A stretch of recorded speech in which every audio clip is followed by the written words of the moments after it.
This is the story of a man named Stanley. Stanley worked for a company in a big building where he was at his desk in room 427 and he pushed buttons on a keyboard. Orders came to him through a to push them, and in what order. This is what employee 427 did every day of every month of every year. And although others might have considered it soul-rending, Stanley relished every moment that the orders came in, as though he had been made exactly for this job. And Stanley was happy. And then one day, something very peculiar happened. Something that would forever change Stanley. Something he would never quite forget. He had been at his desk for nearly an hour when he realized that not one single order had arrived on the monitor for him to follow. No one had showed up to give him instructions, call a meeting, or even say hi. Never in all his years at the company had this happened, this complete isolation. Something was very clearly wrong. Shocked, frozen solid, Stanley found himself unable to move for the longest time. But as he came to his wits and regained his senses, he got up from his desk and stepped out of his office.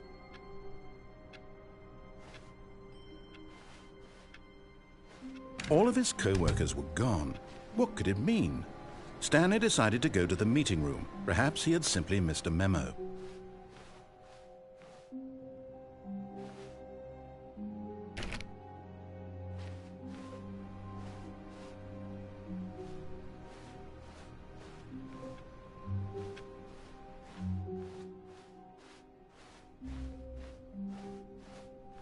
When Stanley came to a set of 2 open doors, he entered the door on his left. This was not the correct way to the meeting room, and Stanley knew it perfectly well. Perhaps he wanted to stop by the employee lounge first, just to admire it. Ah, yes, truly a room worth admiring. It had really been worth the detour after all, just to spend a few moments here in this immaculate, beautifully constructed room. Stanley simply stood here, drinking it all in.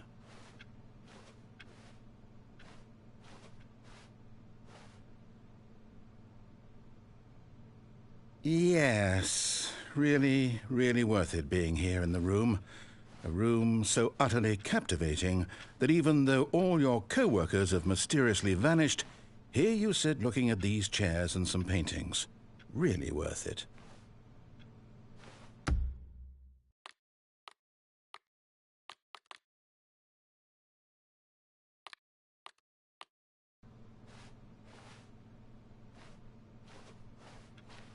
At this point, Stanley's obsession with this room bordered on creepy and reflected poorly on his overall personality.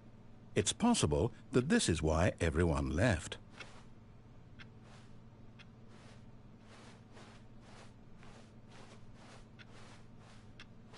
Stanley sat around waiting for more dialogue, but when a long time had passed and there was no more, he decided that the game was trying to send him a message.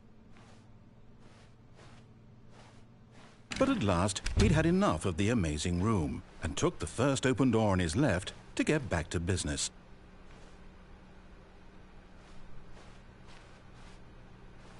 Stanley was so bad at following directions, it's incredible he wasn't fired years ago. Look, Stanley, I think perhaps we've gotten off on the wrong foot here. I'm not your enemy, really, I'm not. I realize that investing your trust in someone else can be difficult, but the fact is that the story has been about nothing but you all this time. There's someone you've been neglecting, Stanley. What? Really? I was in the middle of something. Do you have zero consideration for others? Are you that convinced that I want something bad to happen to you? Why, I don't know how to convince you of this, but I really do want to help you, to show you something beautiful. Look, let me prove it. Let me prove that I'm on your side. Give me a chance. Now listen carefully, this is important. Stanley walked through the red door. Aha, perhaps you misunderstood. Stanley walked through the red door.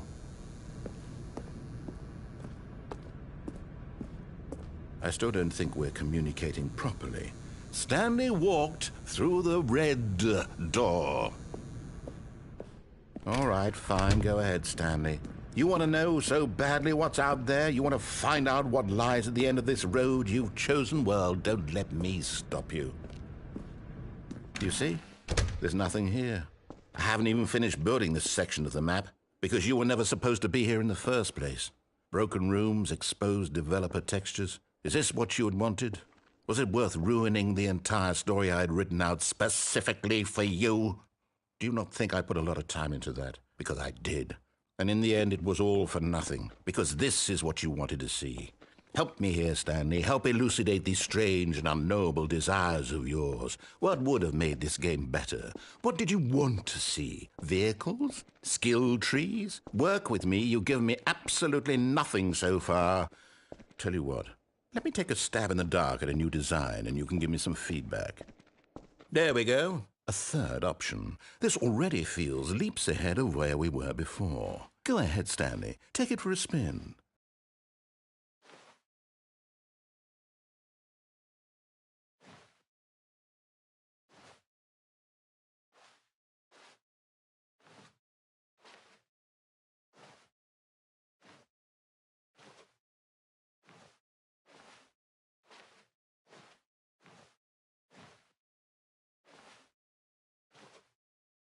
Tell me about your experience with this new version. Would you say that the game benefited from allowing you more choices? Feel free to be honest. I'm looking for some real critical feedback here. A 1? I mean, I can understand if you had reservations, you saw ways the game could be improved to more fully express itself mechanically and artistically, but a 1? That's not even helpful. What am I supposed to do with that? But I guess it isn't my place to judge. Here, based on the data from your previous playthrough, I've compiled a new version. And to be perfectly candid, I think I've knocked it out of the park with this one. Let's take a look.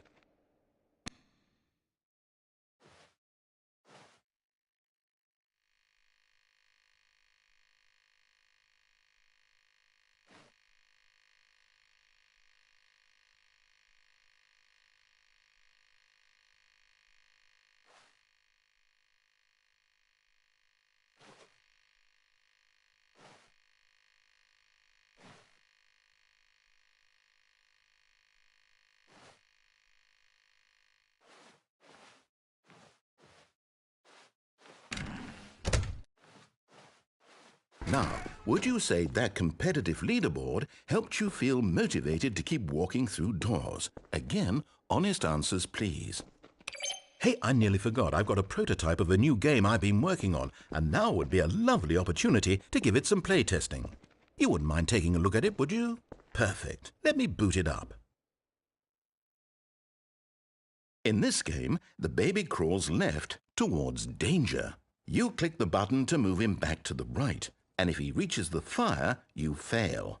It's a very meaningful game, all about the desperation and tedium of endlessly confronting the demands of family life. I think the art world will really take notice. But of course, the message of the game only becomes clear once you've been playing it for about 4 hours. So why don't you give it 4 hours of play to make sure it's effective? Be sure to keep notes on your experience.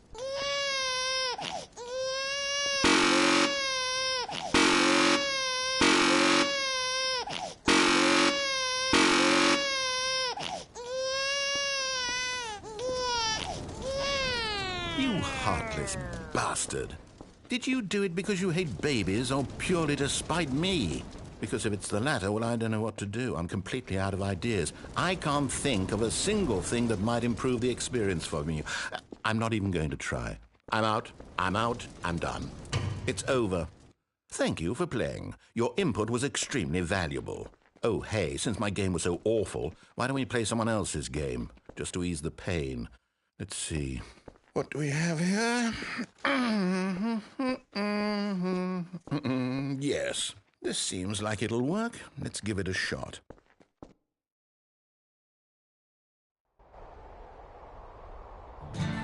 Aha! Fascinating. What do you think this game is about, Stanley? What's our backstory? What is our motivation? Well, it seems obvious to me that you are meant to play as a creepy man spying on innocent civilians below you from up high in your creep tower, perhaps for some sort of twisted erotic purpose. Yes, that must be it. What a fascinating venture into the experience of total mental depravity. So far, I love everything about this game, Stanley. And it seems there's even more. Come, let's venture outward and see what else is out there.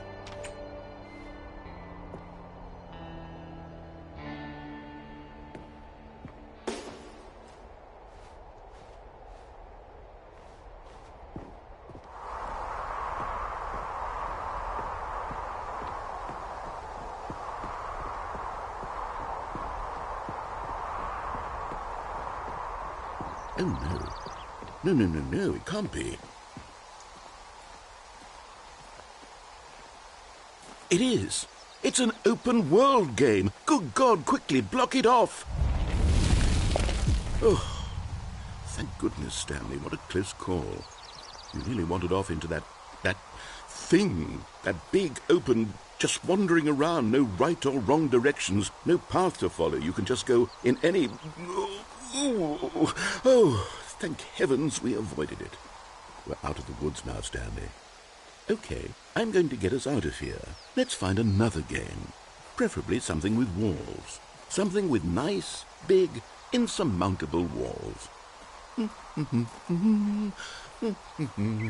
Okay, I think this will be just the thing.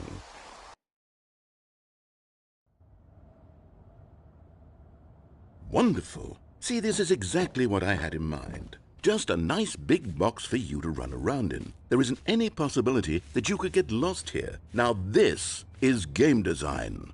Stanley, if you manage to get lost in this game, I will be phenomenally impressed. Okay, so what exactly do we do here? Let's see. There are lots of cars here in the back, but obviously there's no racetrack. Okay, I'm seeing that there's a ball of some kind back here. Is this game sports ball? Stanley, I think it's sports ball. Oh, what fun. We shall run the bases and do a touchdown together? Yes, I think surely we must. Okay, Stanley, here's the ball. Have fun.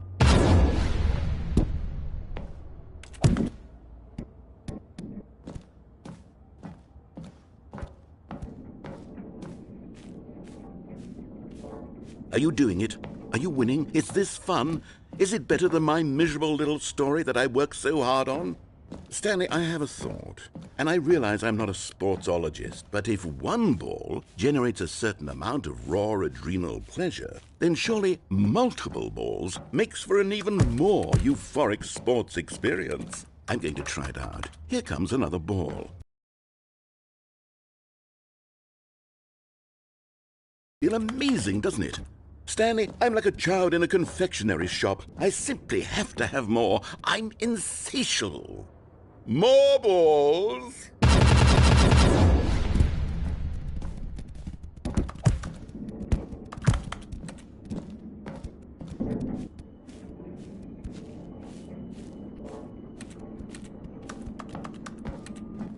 Are you enjoying this, Stanley? Are you having fun? Is this a real video game? Well, I sure hope you're having a good time, because guess what? It's over. That's right. Your little fun comes to an end. This is my game, and what I say goes.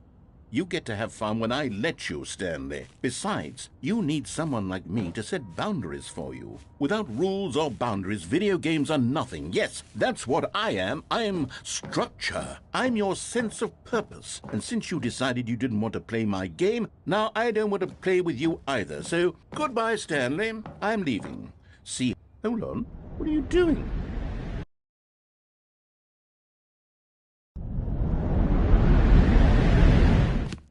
Stanley, don't do that. I can't follow you there. I can't help you. How will you write a story without me? You can't do it. You know that. Stanley, come back.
I wonder what he found.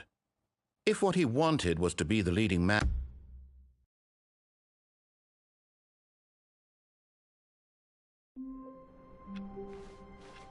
All of his co-workers were gone.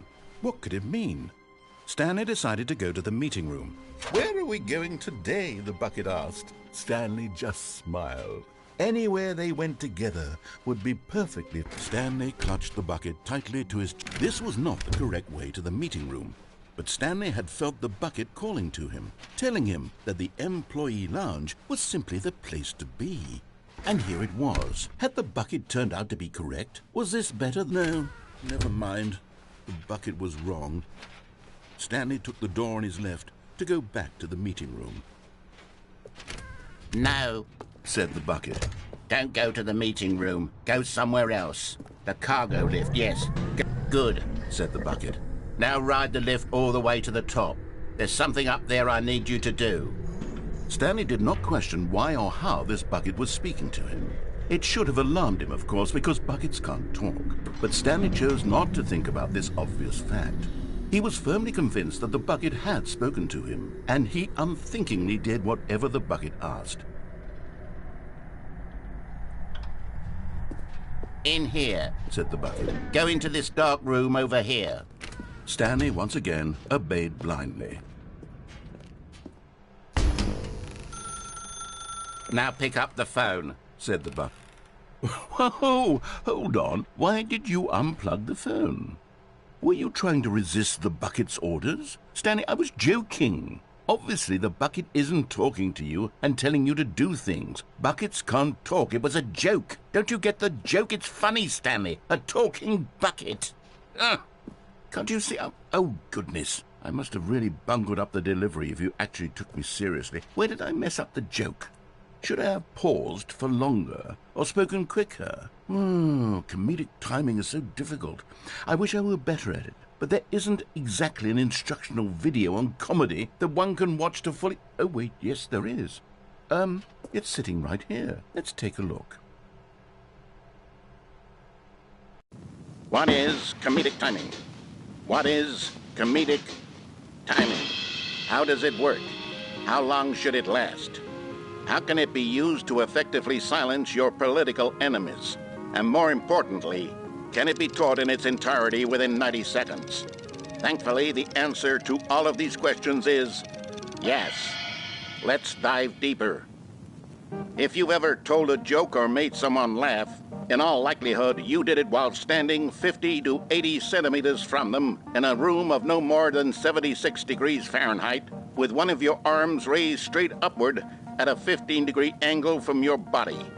These are the optimal conditions for good comedic timing. To begin the joke, start by stating and spelling your name.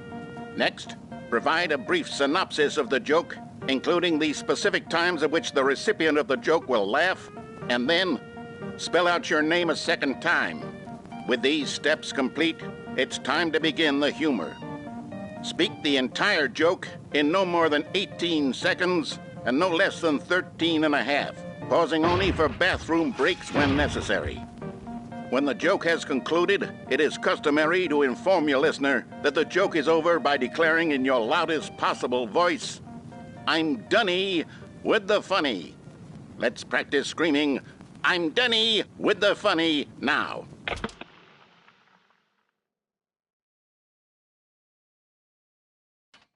Good.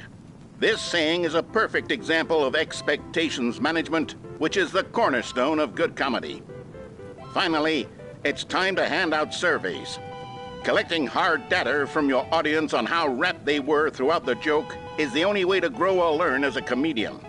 An effective survey should be no less than 10 pages long and should include the same question reprinted several times, just to ensure the survey taker is actually paying attention and not simply filling in answers at random.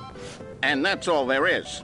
With these strategies at your disposal, you'll have audiences doubled over in laughter and even tripled over in laughter in no time at all. Just remember to let them stop laughing at some point, you gut-busting little scamp.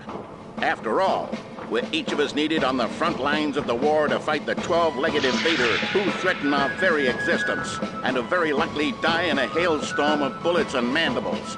All of us must be prepared to give our lives to this noble cause, just as our children must do after us, and their children after them. Godspeed, and may Earth reign supreme. Hey, goodness, this video is a little outdated, isn't it? Well, no matter. I think the fundamentals of proper comedic timing are still as relevant today as they were back then. So with that in mind, I believe...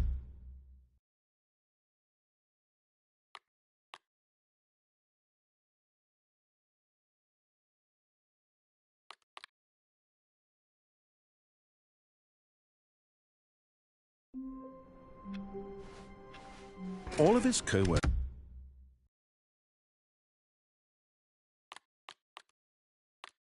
were gone. What could it mean? Stanley decided to go to the meeting room. Perhaps he had simply missed a memo. A good bucket, a strong bucket, a humble bucket, a committed bucket, a bucket of culture and distinction. Stanley clutched the bucket tightly to his chest and entered the door on his left.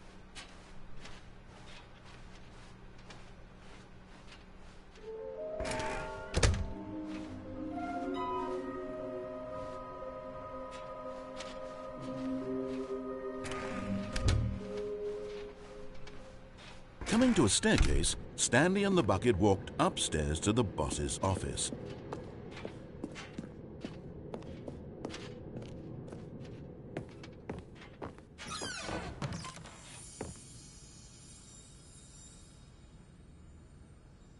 You're getting close now, Stanley. You've nearly gotten all of the Figler and Marines. Very soon, you'll collect the last one, and then the first number will equal the second number, and that will be it.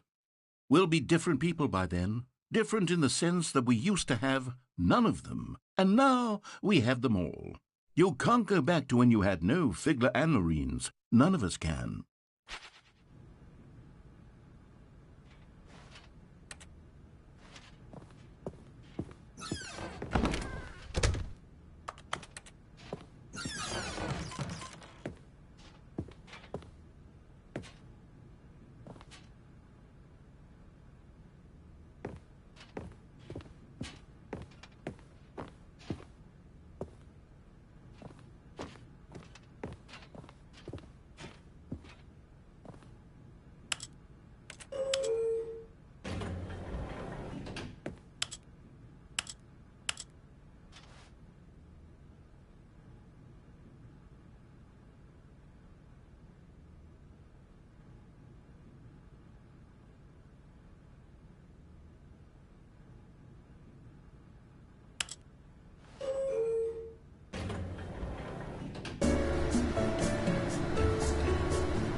Stepping into his manager's office, Stanley was once again stunned to discover not an indication of any human life.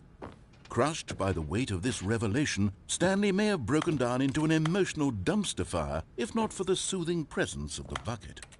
Even now, in his darkest of hours, did the bucket's warmth and guiding light pierce the dark clouds of confusion and chaos.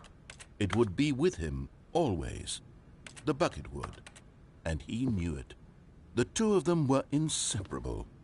At this point, Stanley was so absorbed in the tender spiritual connection he shared with the bucket that he didn't notice the keypad behind the boss's desk.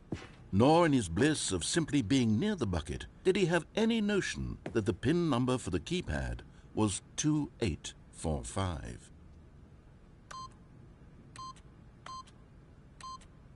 But Stanley guessed the correct code by sheer luck. Was it that the bucket knew all along? Was the bucket guiding him? Yes, this is certainly the most logical explanation.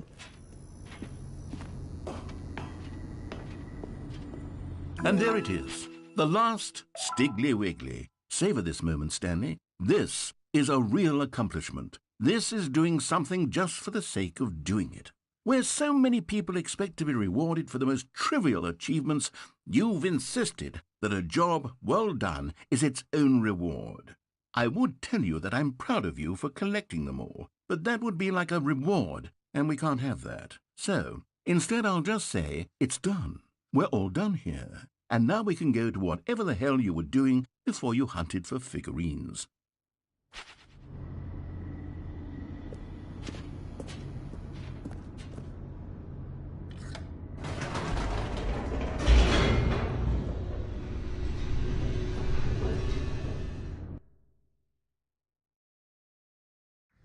The elevator raced downward, plummeting towards an unknown fate.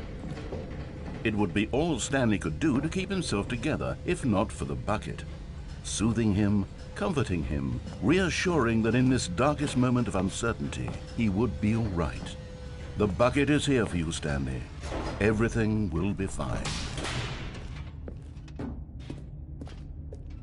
Stanley and the bucket walked straight ahead through the large door that read, Mind Control Facility. Although this passageway had the word escape written on it, the truth was that at the end of this hall, Stanley and the bucket would both meet a violent death. The door was not shut. Stanley and the bucket still had every opportunity to turn around and get back on track. At this point, Stanley and the bucket were knowingly walking forward into a very painful death for each of them.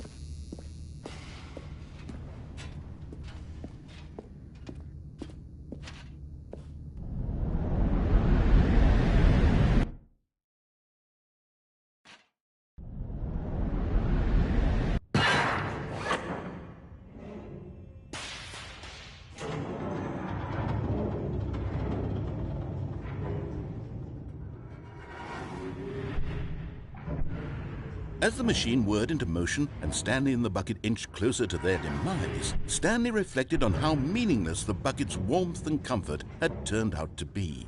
To be sure, it puts the mind and the soul at ease to embrace the bucket, but what use is a sense of ease when you're about to be crushed to death? This is what Stanley thought to himself, and he sort of kicked himself for wasting so much time carrying a bucket everywhere. Farewell, Stanley.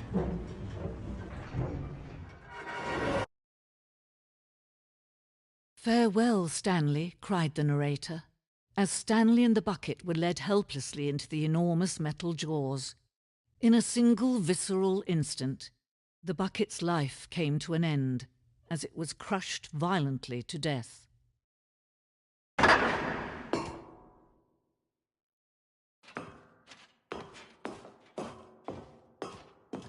It was a shame, the death of such a magnificent bucket. It's true that all buckets are radiant in their own way, but this one stood above the rest. It was a glorious bucket to behold.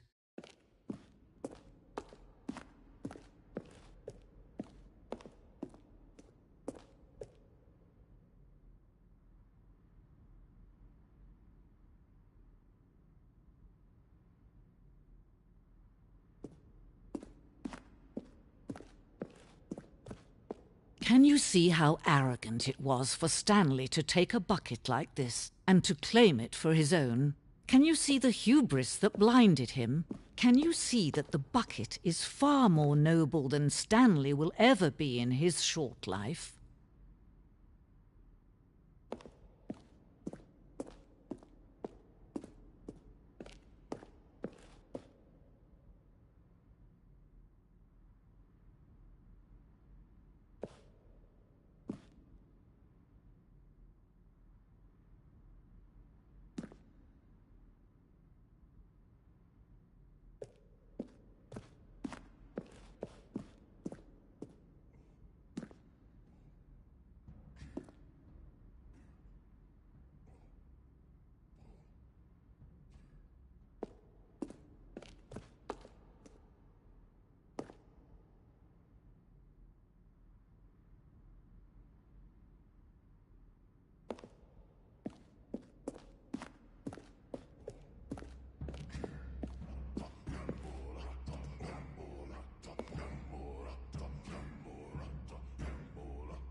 No man can own a bucket, and certainly not a bucket as dazzling to behold as this one. It is man who should kneel before the bucket.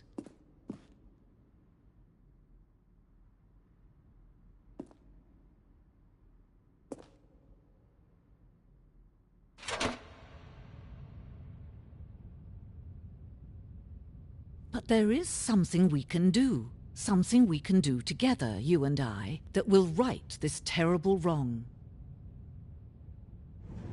Let Stanley die. Let him be crushed by the machine. Don't reset the game. Don't give him another opportunity to run off with another beautiful bucket.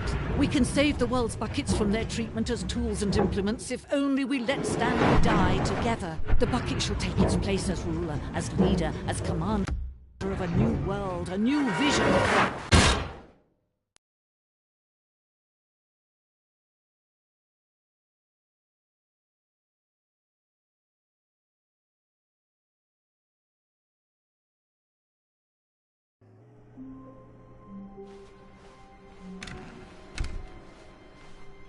Stanley, I'm sorry, but I have to put a pause on things. It's those figurines, those figglers. I haven't stopped thinking about them since you nabbed every last one. Wasn't it just the most intrinsically fulfilling moment of your entire life? Didn't it fill you to the brim with inner richness? Yes, I know we're supposed to be telling a story, but won't you please indulge me with one more trip back to the memory zone? I would love nothing more than to revisit the figurines. Just one more time.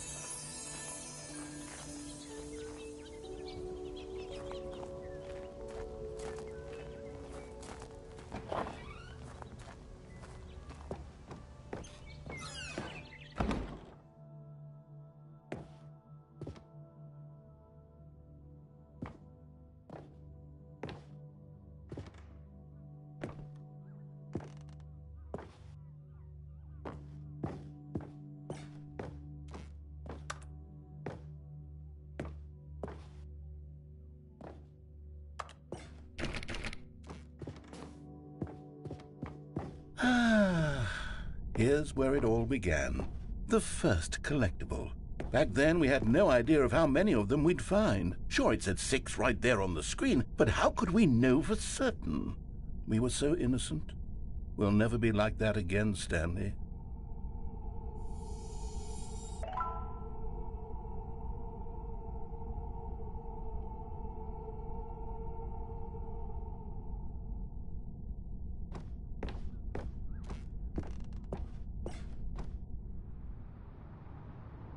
And here was a second Stanlerine. You found this one all on your own, just by poking around in the warehouse. You did that, Stanley. I'll be honest. Back then, I had no faith in you to find any of them, let alone 6. But you continue to surprise me in all sorts of mundane, unremarkable ways. Okay, let's do a little quiz. Which of these rooms was the room you found your third mini Stan? Can you remember?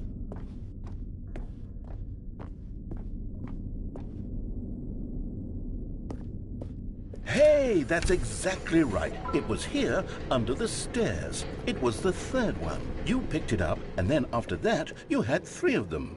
I'm glad these moments are so crystal clear in your memory, but I shouldn't be surprised. After all, science tells us that it's impossible to forget your third time doing anything. Let's see, what came next? Oh yes, we found a Figley in this pink room. Oh, well, I can't actually say I remember being in this room, but it's here in the memory zone, so it must have happened.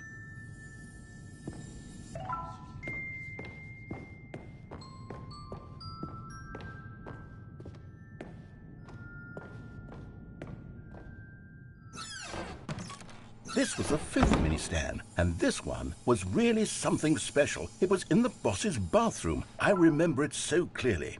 In fact, because this one is particularly special to me, I made a little video to commemorate the occasion. Enjoy.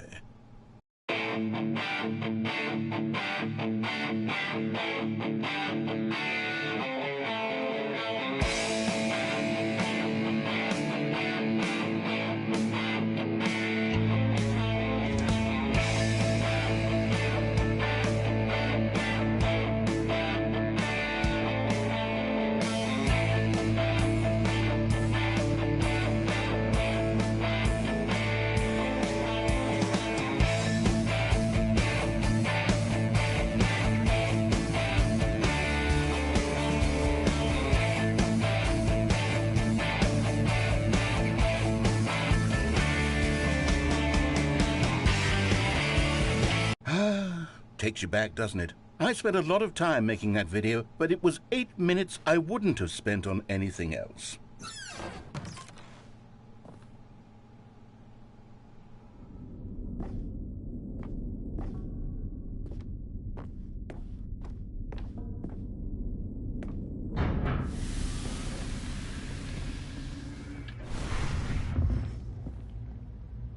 And then, Stanley, then we came to the last collectible, the final figurine, right here behind the boss's office. This memory is the most distinct and clear in my mind, perhaps because it was the one that happened more recently than all the others. Who can truly say how the mind works? All I know is that this is the moment where you picked up a Figly and I thought to myself, yes, that's all of them. They're all collected. It was a moment unlike any other. Except for the other moments picking up figurines, which it was exactly like.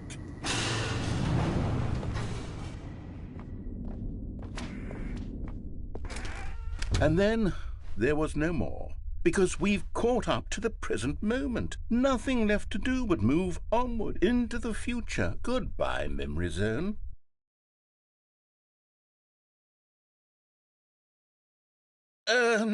No, I'm not done. I'm not ready to move on. Stop the loading screen. Isn't there some way we can stay here, keep enjoying these figurines? Let's just go backwards. We'll do the Memory Zone again from the opposite direction. See how that feels. Okay, yes, the back of the boss's office. I remember this. I must say, of all the figurines we looked at in our initial tour of the Memory Zone, this one is the most distinct and clear in my mind. Let's keep going. I want more.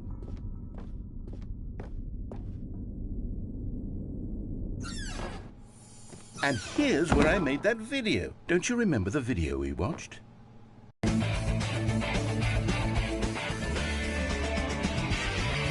Yes, I love that video.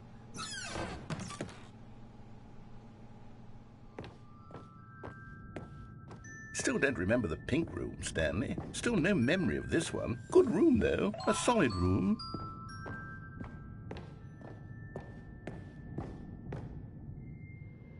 These really were a treat to hunt down. You know, if there had been any kind of reward for finding all of these, it really would have muted the intrinsic joy of collecting them. I'm very glad we resisted the temptation.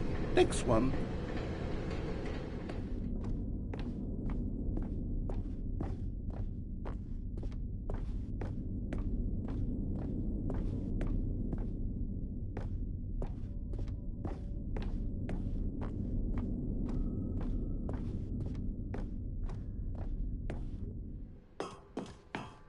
This was our second Figly. Don't you remember? Yes, I remember it too.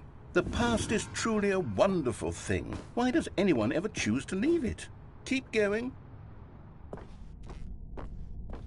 This is it. The very first one we found in the exhibit where I introduced you to the figurines. Oh, I want more memories, Stanley. I want to keep going. What else is there? What came before this?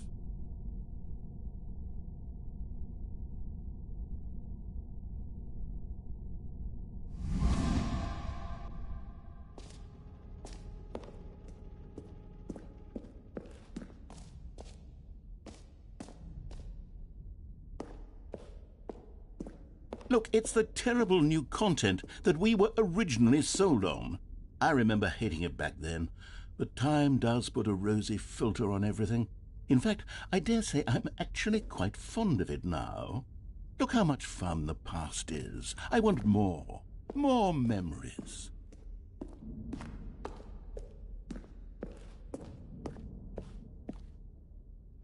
Oh, yes, the two doors. Who could have forgotten that? A classic memory, this one.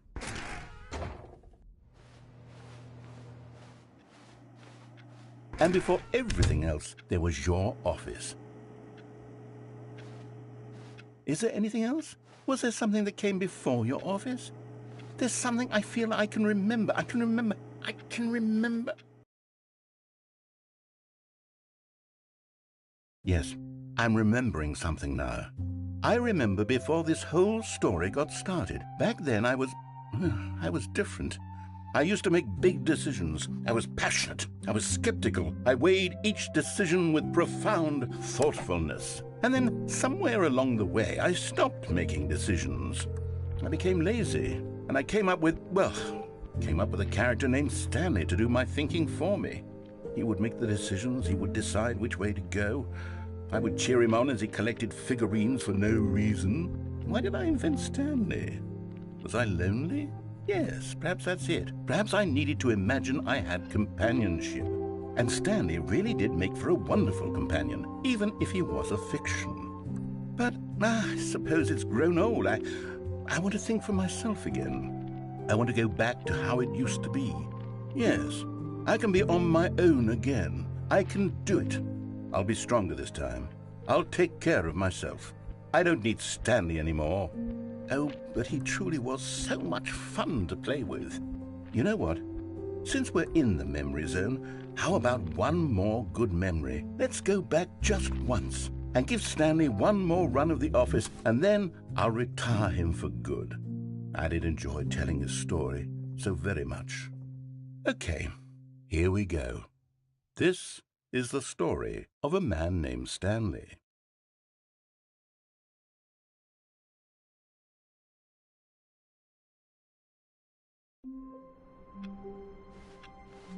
All of his co-workers were gone. What could it mean? Stanley decided to go to the meeting room. Perhaps he had simply missed a memo.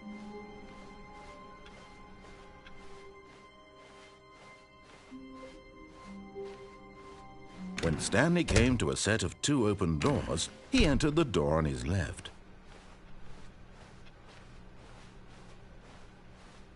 Yet there was not a single person here either. Feeling a wave of disbelief, Stanley decided to go up to his boss's office. Coming to a staircase, Stanley walked upstairs to his boss's office.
Stepping into his manager's office, Stanley was once again stunned to discover not an indication of any human life. Shocked, unraveled, Stanley wondered in disbelief who orchestrated this, what dark secret was being held from him, what he could not have known that his boss had been keeping from him.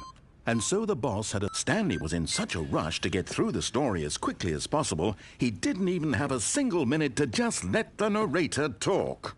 That kind of anxiety isn't healthy, so he relaxed for a few moments with some calming New Age music.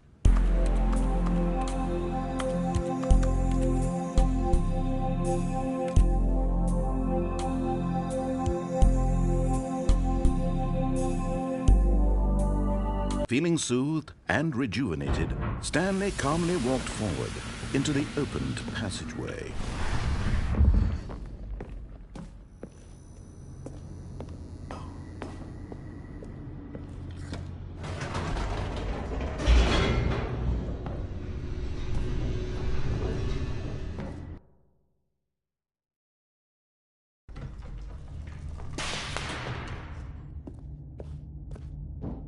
Stanley walked straight ahead through the large door that read Mind Control Facility.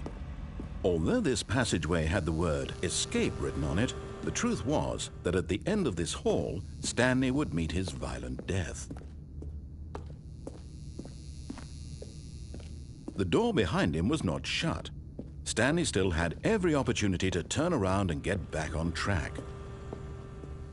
At this point, Stanley was making a conscious, concerted effort to walk forward and willingly confront his death.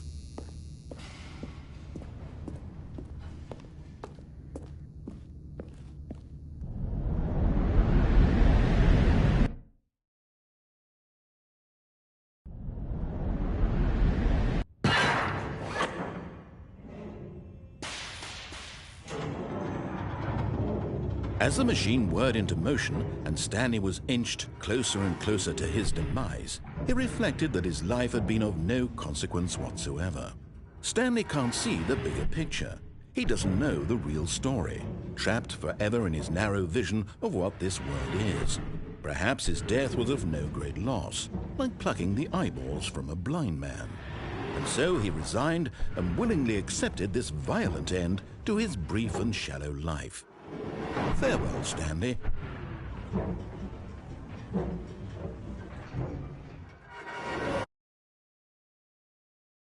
Farewell, Stanley, cried the narrator, as Stanley was led helplessly into the enormous metal jaws. In a single visceral instant, Stanley was obliterated as the machine crushed every bone in his body, killing him instantly.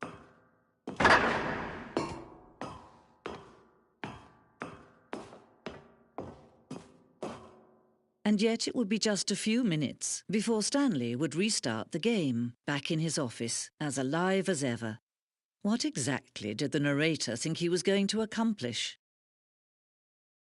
When every path you can walk has been created for you long in advance, death becomes meaningless, making life the same. Do you see now?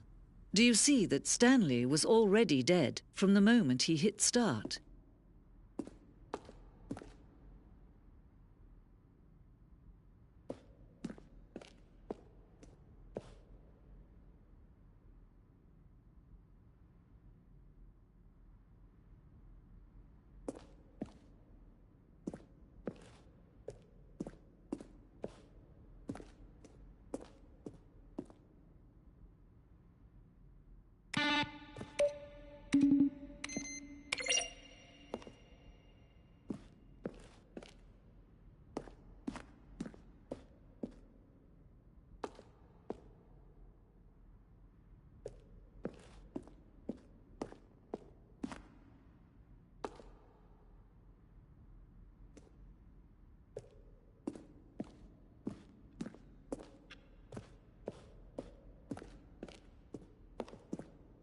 Pick up on intuitively if you had even the most fundamental.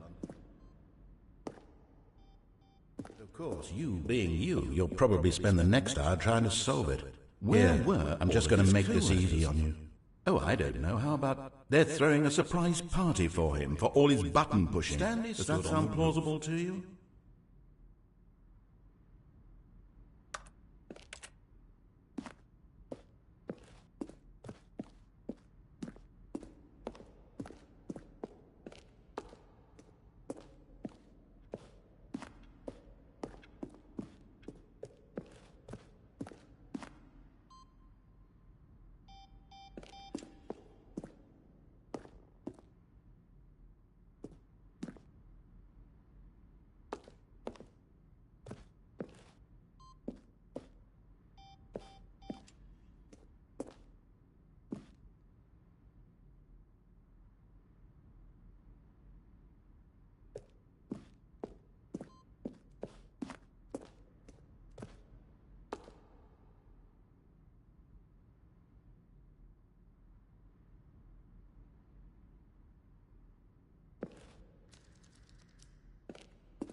Oh, look at these two. How they wish to destroy one another.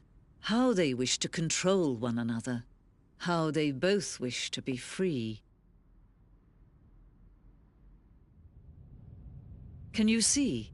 Can you see how much they need one another? No, perhaps not. Sometimes these things cannot be seen. But listen to me. You can still save these two. You can stop the program before they both fail. Turn off your PlayStation. There's no other way to beat this game. As long as you move forward, you'll be walking someone else's path. Stop now and it'll be your only true choice. Whatever you do, choose it. Don't let time choose for you. Don't let...